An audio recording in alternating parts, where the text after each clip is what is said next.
quick, I'll introduce myself. My name is Dr. Amy Capoocia. I am the owner of Ludwig's Village Family Medicine in Glenmore, Pennsylvania. We had originally lived in Florida, and I practiced Medicare HMO down here. The reward can be great financially, but working for the government is soul-crushing. I'm sure many of you are stuck in that if you're, well, actually probably this is track 2, so probably most people are either getting out of that or moving forward with their own direct primary care. So we moved from Florida to Pennsylvania without any safety net. I actually turned down a job 3 weeks before we moved, and then I took a job with a 70-something-year-old family practice doc who initially said he wanted to sell his practice, and it all sounded great. He was going to work 2 days a week. I was going to, potentially work there, get some sweat equity in there, and then turn the practice over. And that just didn't happen. His practice was 40 years old. It was all still paper charts. There were no binder clips in the paper charts. So, if somebody drops it, they're just shoveling those papers back in. So it was a little bit of a nightmare. And then he turned around and wanted a lot of money for it, and it was not going to be worth my while to purchase that. So this is my husband in the front. We have 5 children, so he was the primary caretaker of 5 children. So if anybody wants to know how you do that between residency, med school, blah, blah, blah, you just do it. So you don't know any better, you just do it. You do the next hard thing, and then the next hard thing. So this is our office. My husband works in the office with me. I am family practice trained at St. Joseph's in Reading, Pennsylvania. And we did everything. We were a community health center, so we were just dropped in, and like if the vascular emergency was in the middle of the night, you were the assist. If people came in labor, you were the assist. Since moving to Florida, and I don't know if there's any Florida docs down here, but it's a little bit, in the hospital as family practice, they didn't want you in the nursery. They didn't want you in the delivery. So I lost a lot of that over the last 16 years down there. The politics were just not favorable to doing all of primary care. So initially, the first few years, I was able to do ICU until they brought the hospitalists in, and then they bumped us all out because we weren't good enough, not trained enough, whatever. So I love my office here. We live in Chester County, Pennsylvania, which has a ton of the old historical farmhouses. So that's the vibe we went for inside our office, was the colonial blue and the little fireplace, and the waiting room was already there. We were super lucky. And this lovely green on the outside is homage to the color of the wall paint that was all over the entire office. All that wainscoting, all that was this lime green. So that's all that remains. I hated it. This is my family. This is why I do what I do. When I was working in fee-for-service or Medicare HMO, I was getting to work at 7:30 in the morning, coming home at 6, but then I was so stressed out that I had to go work out, or I was not really a nice person. So I was probably not really getting home till 7 or 7:30, and I think my family appreciated that I worked out before I saw them, because I have a little bit of a red-haired temper. I don't know whether that's because everyone told me that from growing up, or whether it was, it's just true, that's who I am. In November of 2022 is when I said, we're not going to purchase this practice, and then December 1st, we applied for our LLC, and then we opened February 1st, 2023. So we are a little over a year in. I thankfully have had a lot of practice running different practices. I've always been the lead physician in the offices. I've run a lot of just solo offices for other people. That's how I was, decided, if I can do this and make them all this money, then maybe I can do this and just make myself money. And then if I really want to leave at 5 o'clock on Tuesday and go coach my kids' basketball team, I don't have to ask somebody, can I actually leave on time and not stay late and not work for you?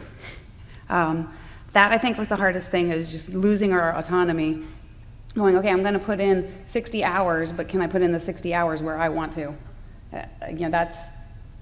I feel like that shouldn't really be a case for discussion, but as an employee, it is. So we just decided to go all in. 1 year in, we grew from 0 patients, because again, I moved from Florida to Pennsylvania. I had no background in that area, and I just did a lot of social media marketing. The marketing I paid for didn't get a really big return on investment that I could see. I didn't pay that much money for it though. It was like $1,000, but I didn't see that much money back. My biggest return on investment has been Facebook marketing, Instagram, TikTok. My TikTok, I don't really do for marketing. I do it just because I think there's so much negativity out there in medicine that I just put out like a what I love about medicine post once or twice a week. Why this really is the best gig in the world, that we have so much to offer to our patients. And I think through direct primary care, we really can take back medicine. And the point of this topic, 10 minutes in, is that I am here to cheerlead you on to practice to the top of your license. So what does that mean? Well, we are all physicians. We don't really have to go back and get extra certificates and things. If you are family practice, internal medicine trained, you have just under that license the privilege of being able to learn new skills without going back to residency. So that is one of the nice things, not being like a super subspecialist, is under your original license, you can do obesity medicine, you can do addiction medicine, you can do women's health, you can do orthopedics, you can do sports medicine. You can really do whatever you want with your practice. You can find something you love. If you love just doing everything, that's where I was. Everybody said, oh, well, you're so smart, you could go into X, Y, and Z specialty. I'm like, well, why would you not want smart people being the front lines of healthcare? And that's where we are. We are all very, very smart, very intelligent people. And I think that DPC allows us to really dabble in things that maybe you couldn't as an employed physician. It might have been that you didn't have enough time to do your procedures. I was lucky enough to always have bosses, or when I advocated for myself, to say, listen, Friday's my procedure day. I always want to do my own skin biopsies. I want to do my own joint injections, unless it was something that, for whatever insurance reason, had to go to ortho or to someone else. So this is the hard part. Now that you're in your own practice and you can do whatever you want, you do have to realize you cannot become an expert in everything. When I first opened my practice, I was like, I have all this time. I can learn all these new things. I'm going to do PRP. I'm going to do prolotherapy. I'm going to, do more women's health. I'm going to do this. I'm going to do that. And I started taking all these courses and doing all these things. And then all of a sudden, my schedule was no longer that open. I didn't have big blocks of time anymore. And I had to sit there and go, okay, is PRP really going to be my biggest return on my time? Do I love it that much? I do. I love the idea of it. I love not injecting steroids into joints. I think that there's so much benefit to it, but I'm just not there yet that that's where I want to put all of my investment into. You can do aesthetics if you love aesthetics. You can pick, like on Tuesday afternoon, we're just going to do aesthetics. You don't have to do procedures. I encourage you, if you haven't done procedures in a super long time, go take some of these procedural workshops, learn to draw blood so you can decide whether you want to do it or not. You don't have to. Maybe learn to, stick an IV in again, just that way if your patient comes in and they have a big GI bug, you can be like, you know what, I can just hang this 500 cc's or a liter of fluid and provide that for you. The cool thing about it is you don't have to do any of that. But you can if you want to. If you just want to challenge yourself, pick up 1 or 2 new procedures this year. Your expertise in medicine with your current degree and training, and I can't stress this enough, is enough. You don't need a lifestyle medicine certificate. You don't need extra diabetes training. I feel like those are just more things that people are trying to sell to us that, kind of get in that oh, you should always be learning, but we are. You're all doing your CMEs, you're all continually learning, but you don't need to pay an extra $600, $800, $2,000 just for a certificate to hang on your wall that says you can teach people about nutrition and lifestyle. I think we are very smart and we know most of the stuff, and then you just take some courses towards it, but you don't. That's my opinion. I know a lot of people like certificates, so if you like certificates and you want to hang a bunch on your wall, perfect, that's great also. But just have confidence in yourself. You're a physician. That is enough. You're enough for your patients. So if you're adept at procedures, you love using your hands, you want to do a whole bunch of stuff. I'm a DO. I love doing osteopathic manipulation. I love that if my patient wakes up, I have to walk around, I'm sorry. Is this on? Okay. So if I want to, they come in, their neck's crooked, and I decide, hey, I want to adjust their neck, I can do that. I don't have to worry about billing, charging extra. Am I putting the right code on? How many levels did I do? Did I do 8 levels or did I do 1 level? Am I gonna, when you're in fee-for-service and you're adjusting someone's back, you're like, okay, what modifier do I need on this? Am I just putting them in for this procedure? Does the arm count as a whole nother limb? Is this a whole nother section? Because you're billing from like 0 to 3 and then 5 to 7 levels, and then you don't care now. You're like, I'm just gonna actually do this, and I'm not gonna not do it because I have to worry about the billing and coding. If you like to do joint injections, or you're like, gosh, I used to love to do that, but I haven't really done that in 10 years, that's okay. YouTube's amazing. YouTube University is where I've gone back for my phlebotomy skills.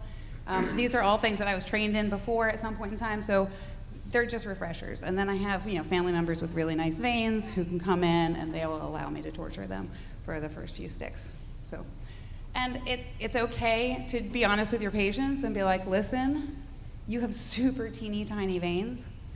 There's a lady down the street who works for Quest who has done 1 million of these. I'm gonna try one time, and then if I don't get it, I'm going to allow you to go to this other person, and you can still use my client bill pricing. It's just $10 more, and if I've stuck them and missed, I will eat that cost, because that's my own failing, not theirs. So, if you like to do, trigger points are super easy procedure to start with, because you're injecting into a tight cluster of spastic tissue that, at the end of all the nerve roots, and it's on fire, and you can put your thumb on there, and the patient goes, oh my gosh, that radiates up to my forehead and down my back, and you're like, okay, great, I can stick a needle in there, and I can put some medicine in there, and that's gonna give you some instant relief, and then we'll give you a home exercise program to do with that. So if you're a little wary of doing the procedures again, start there. Start with blood draw. Start with some trigger point injections. Start smaller. But it is really amazing to be able to offer your patients joint injections while they're there. So their thumb's locked up. They can't move, it really hurts. So nice if you can just put a little bit of steroid in that tendon and help them break up some of that scar tissue and just get in there and massage it. And they didn't have to wait 4 weeks to get into a specialist, because now they waited 4 weeks with their finger like this, it's just a little too late. So now they need surgery, now they need another procedure, now they need PT. If you can provide care in a timely fashion, that is going to, one, woo so much of your community to you, but it's just a nice service to provide to them, because we all know that when we're in pain, we don't want to wait. So if you learn, I don't know why people are afraid of putting needles in hands and feet. They're little joints, but you just use a skinny needle. That's the biggest, ooh, ah to it. If you can distract that, or if you have somebody in your office, you're working by yourself, sometimes you just have the patient, flex a little bit so you can get your 30 gauge needle in there. But there's no reason you can't do that. You just have to realize you can't really put a lot of lidocaine in there, or you've got 0 steroid in there. But this is not a procedure workshop, this is just a cheerleading workshop of how you can do more with your time and with your patients. Again, you could look into regenerative medicine, PRP, prolotherapy. They are putting PRP into the face, so you can do cosmetic stuff without using Botox. I really have a hard time with Botox because I don't want to stick botulism in people's faces. It looks good though, it looks really nice. So the part of me that likes aesthetics considers it. You can do OB/GYN care. You can learn how to place IUDs. You can learn how to do colposcopies. You can learn how to do deliveries again. That one I would say probably you want to do more of a certificate course for. You haven't delivered babies in a long time. You're like, hey, I'm just going to go do this. You probably should find a friend and really study back under them again. So, but if you've been doing it and you're afraid that you can't do it, we're here to tell you that absolutely you can do that. You can do anything in medicine that you would like to do. Just find what you like and focus on don't do all of it maybe, but maybe focus on what you really love. I have to stress for the OB/GYN care, I am 48 or 49, I lost track, but I'm in perimenopause. Woohoo! So awesome. But you know what's really cool? And if you take nothing from this lecture other than please give your women menopause replacement therapy, okay? It was a lie that we couldn't do it. It was a lie that it contributed to super amounts of breast cancer and uterine cancer. It was a lie. It was a misinterpretation of data. Yes, it does increase your risk somewhat. Yes, you have to educate your patients. But guess what? Not having hormone replacement increases your risk for a heart attack and stroke. What's the highest risk of death for women? Heart attack and stroke. So all this time we've been worried about breast cancer, we've been letting people die from heart attacks and strokes. So just don't make us suffer, okay? That's your takeaway. Progesterone's amazing. So if you have your 45-year-old patient who all of a sudden comes in with symptoms that sound an awful lot like lupus or rheumatoid arthritis and their labs are all great, please check their hormones. Give them progesterone. Progesterone will make them feel better. They'll sleep better. They won't wake up with stiff, sore muscles. They will sleep better. They'll be nicer people. You know, progesterone's what the happy hormone. So estrogen is also amazing, but you can still provide a whole lot of care without going back to school and learning it all again. But I know we were incredibly deficient in our women's health care in medicine. We still are. We're like, oh, menopause, it's a natural thing. It's a natural thing. You just gotta go with it. So is low testosterone, but you don't see people withholding testosterone from our gentlemen. No, you don't. Okay. I'll try to get off my soapbox. I also love podiatric care. Toenails, that's like everybody hates feet. I don't mind feet. And you can have somebody coming in not walking, and then if you just ask them to take off their shoes and socks and you look at their toes, you're like, oh golly, yeah, you need to clip those toenails. You can have a miracle. They are now walking out of your office. It's usually your 80-something-year-old ladies who live with family members and they're embarrassed to tell anyone that their toenails are awful. Okay, so, and you're older gentlemen too. So there's some pretty cool clippers out there that go like 15 millimeters opening, and so that does get very helpful. Dermatology, learn how to do a punch biopsy, a shave biopsy. They have, if you don't want to buy the cautery right off the bat, you can get them used for about $1,000, but a hypercator. But they also have these little battery charged pens, so they look like just an individual disposable. They are basically a disposable single-use hypercator, and you can buy a couple of those when you're getting started. They're about anywhere from $4 to $7 each. So if you just want to have a couple of those in the drawer until your patient population is enough and you're using them enough to justify your hypercator. Foreign body removal, get the long alligator clips, grabbing even folded skin out of the ear. You're going to need those little. They're long, they're skinny, and you just have to open and close them once or twice. Grab things out of the ear. If you have beads, so for pediatrics, kids put stuff up their nose, put them in their ears. Instead of trying to fish those out with stuff, just use some irrigation. That's your tip for that foreign body removal. Also, I have a large population of people who have their own gardens, who have landscaping companies and things like that. They're always getting stuff like under their fingernails, in their feet, embedded in their hands. So become the go-to place that if they call and they're like, oh my gosh, I just impaled myself with this like gigantic splinter. They're like, yeah, sure, come on in. And then you just clean it up and get a bunch of good little tweezers and little scalpel, and you can take out a lot of stuff from the skin. Good nail clippers are also really important for direct primary care. So we had somebody who had a splinter directly under their nail, so we just had to numb up. We did a little digital block and then cut the nail in the middle and then pulled the foreign object out of there. You probably should get adept at throwing some stitches again. If you feel like these are not your things, that you're like, I really just don't want to do procedures, or I've done medicine for a long time, but I don't really feel comfortable in doing all this stuff, and I'm going to utilize the urgent care, that's also okay. You're still enough providing really good, excellent brain power for your medical care. So if you are looking to enhance your procedural skills, there are a ton through ACOFP, AAFP. There's procedural workshops here. So take a procedural medicine course or sign up for a workshop. You can go on YouTube. I told you I talked too much. So I'll try to wrap up quicker. But Learn your podiatry. Those are the cool little clippers that I really like for doing those real thick, giant toenails that come in on your older patients. But if you hate procedures, what can you add? You can add a ton. You can add a ton just by being available to your patients, just by no longer sending them out to every specialist. So your patients with Hashimoto's or other thyroiditis, just learn what antibodies to check again. You know, if you forgot, learn some endocrine stuff. It's a 6 to 8 week wait for endocrinology for our patients.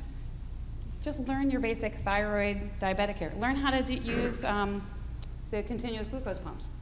Learn how to do insulin infusions. You know, these are all things our patients are very much getting advertised to. So as soon as they are diabetic, they're getting like, oh, you need this pump, you need this continuous glucose monitor. And if you're like, this was me a couple months ago, because I had Medicare Advantage patients for 16 years, so none of my patients got any of that stuff.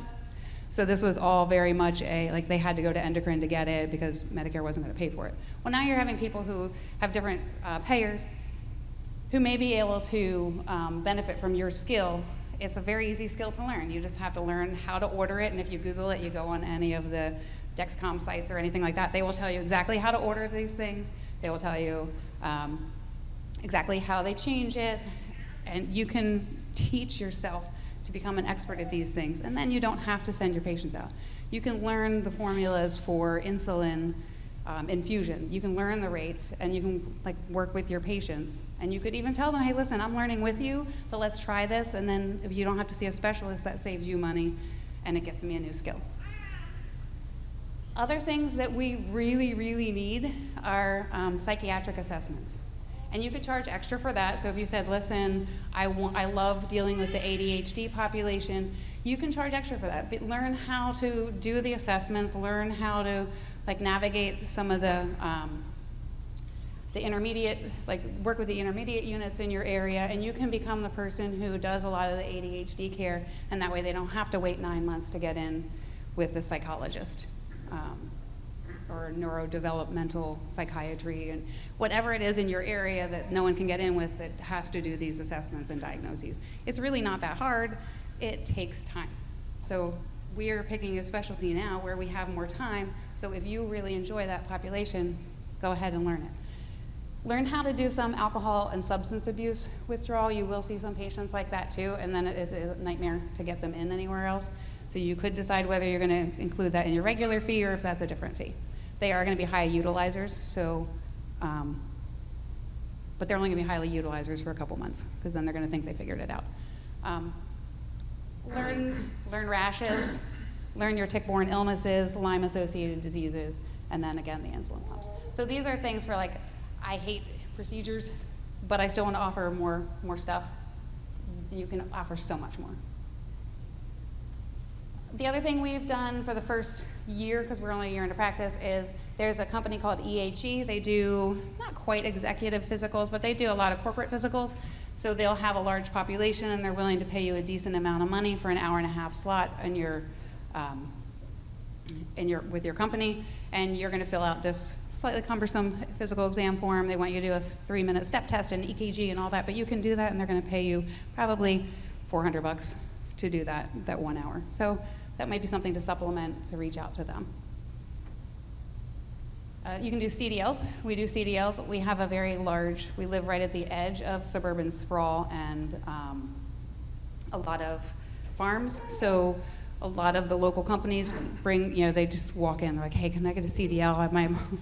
Mine runs out in 2 days, can you do this? So we are now the go-to people for the I need to just keep my employees employed.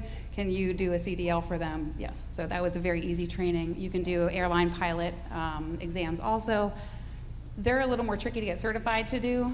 You actually have to go away for a week-long certification because you're working with the FAA, so that's a little bit more. But if you love flying and you want to do that, you can offer that. And then we do sports med exams, work physicals as just one-off cash prices. I know a lot of people don't do that, but I just like to have the money coming in, so I was like, what can I do until everything gets bigger and faster? And I just like to do stuff too. So if you like to teach, get a student. We can really kind of start this grassroots thing. Teach some students, bring them in, let them know that there are opportunities out there beyond working for the big corporate centers. Apply to lecture at upcoming conventions, so that's how I got this gig here. I just went online and I said, hey, I really like to talk, and would you be willing to hire me to talk at your convention? I think this is like one of those like secrets that no one ever knows about. We go to all these conventions and we're like, I feel like I could do better than that. And you probably could. And you're like, well, how do I get that? How do I get on there? You just have to go on their websites and submit an application and introduce yourself to people. So you can do more paid speaking events too. Business strategies, set dreams and don't apologize. So if we have some people who want micro practices, that's okay. You're not failing as a physician for wanting to take care of your kids. If you're, have younger kids at home, that's fine. If you're like, listen, I want to be super successful and open 12 different locations, that is also amazing. But you're not less for doing either one of those routes, okay? Your goal is to take care of your section of the community as best as possible, be the most amazing physician to your community, and that is good enough.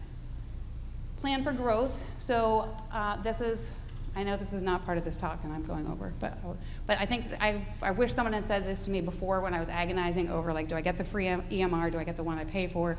Assume you're gonna do really, really well, and that EMR is an extra employee for you, and what other employee could you only pay $300 a month for?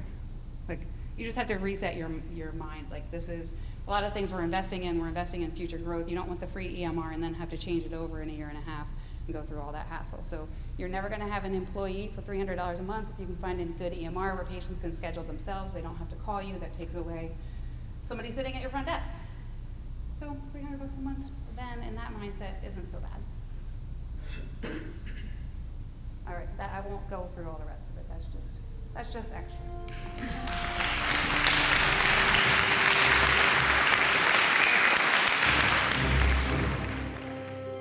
Thank you so much. The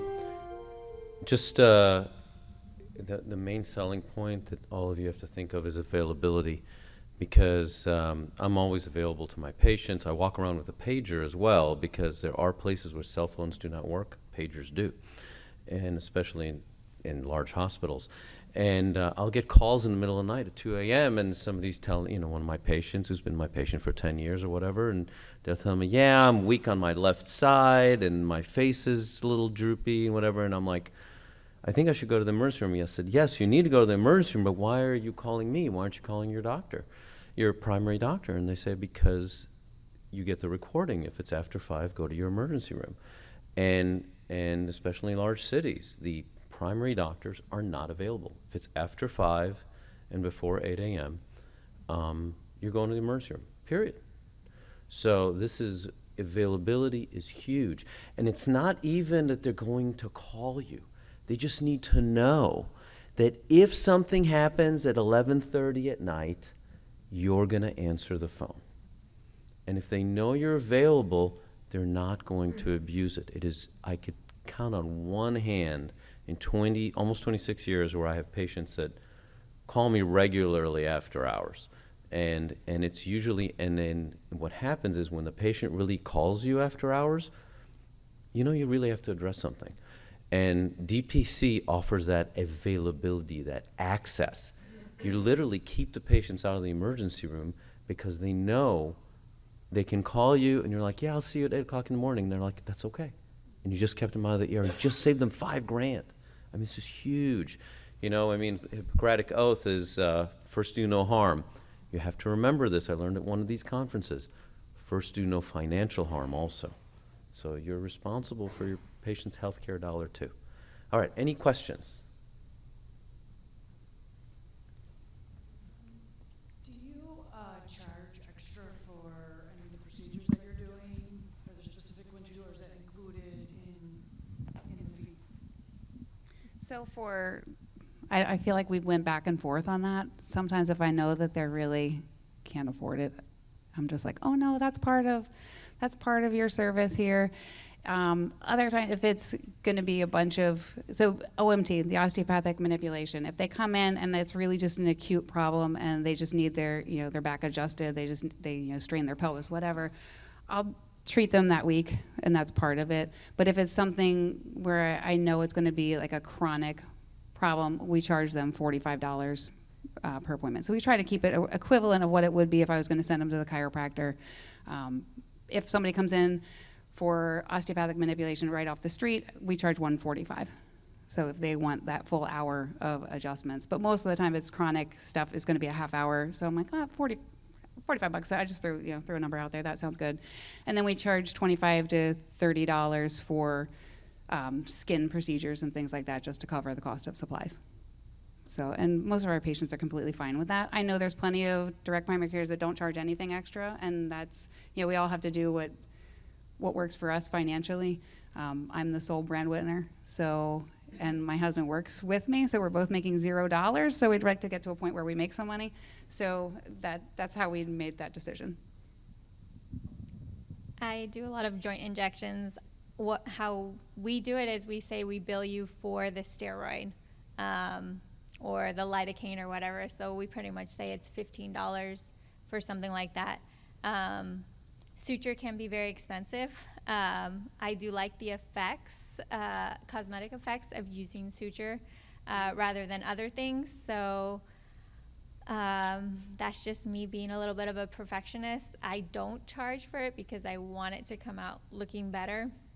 And I love procedures. So even when a patient comes in for a first-time visit, I will always say, like, oh, I see you have this mole. Do you want to get rid of it? Or is it like your best friend? Because some people have names for them, and some people, no, I've had that since birth, or my mom has it in the same spot. I'm like, okay, that's fine. Other people are like, oh, God, yes, I've been dying to get rid of this. So, yes, I always point out to them, oh, I noticed you have this. Do you want to get rid of it? I'd love to help you. It's included in your membership. I do have them come separately for a procedure visit for most of them, and that's just so we can limit how many of them, especially if they're like an elective procedure, how many we're doing in a month, so that they're not, doing 5 procedures and taking up slots for other people. So, but yeah, most of our are included in their membership. So. I want to thank you both for your talks.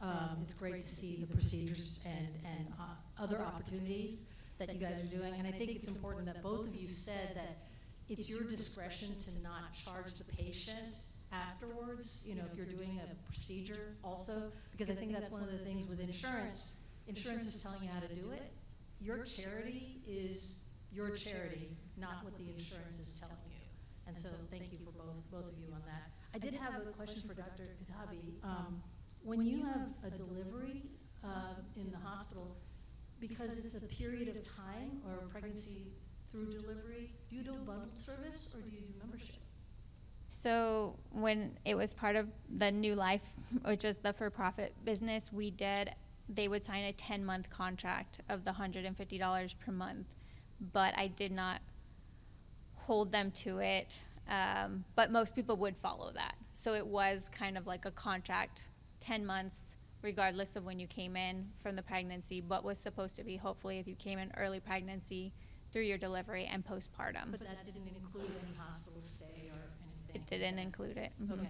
Were you able to get the hospital included in that to give the patient a break of any sort? No, so I would do the same thing, like, oh, you need insurance for that part, okay.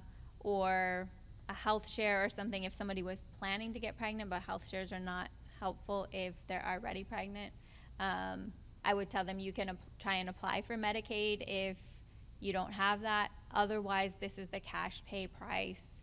And some people with the high deductibles, honestly, it was cheaper to do a cash pay in the event that something catastrophic does not happen, where you end up in the ICU or something like that. Right. But yeah. I'm as a surgeon, because I do a lot more outpatient rather than inpatient. So I have negotiated kind of like the plastic surgeons have for time. But I was curious about that, because if I do have somebody in the hospital, I follow them free because it's part of what I do for them.